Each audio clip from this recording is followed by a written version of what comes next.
Hi, my name is Dr. Kyle Hagel from Affinity Medical Group in New Hope, Minnesota.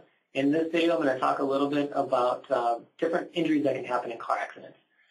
What people don't understand and don't realize is even though there's not a broken bone or any internal injuries in the head or the abdomen, there can still be significant injuries to the ligaments, the muscles, the discs, and the nerves.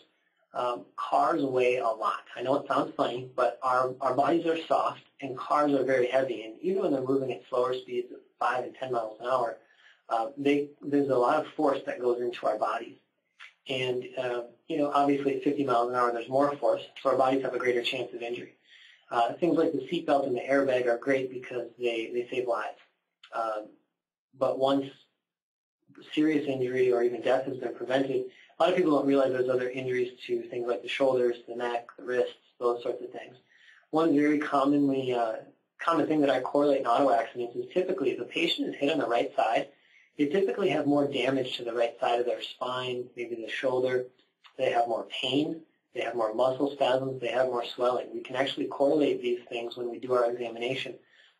Very specifically, the lower back and the pelvis often get injured if they have their, let's say, their right foot on the brake, because the force gets transmitted all the way up the leg and back into the pelvis.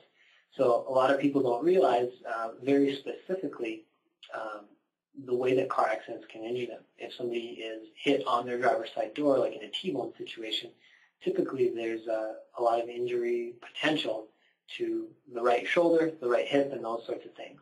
So typically if the patient was hit on the left, they'll have more pain on the left and more injury on the left.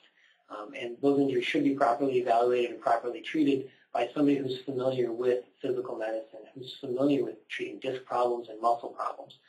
Just giving somebody muscle relaxers or anti-inflammatories or any other prescription following an accident in most cases is not enough. Physical treatment should be provided because that will help the tissues heal properly. And then medication may be a part of the treatment plan, but it should not be the only thing. Feel free to give our office a call, and we can set up a free consultation with you to see how we can help you. Thanks. I look forward to seeing you soon.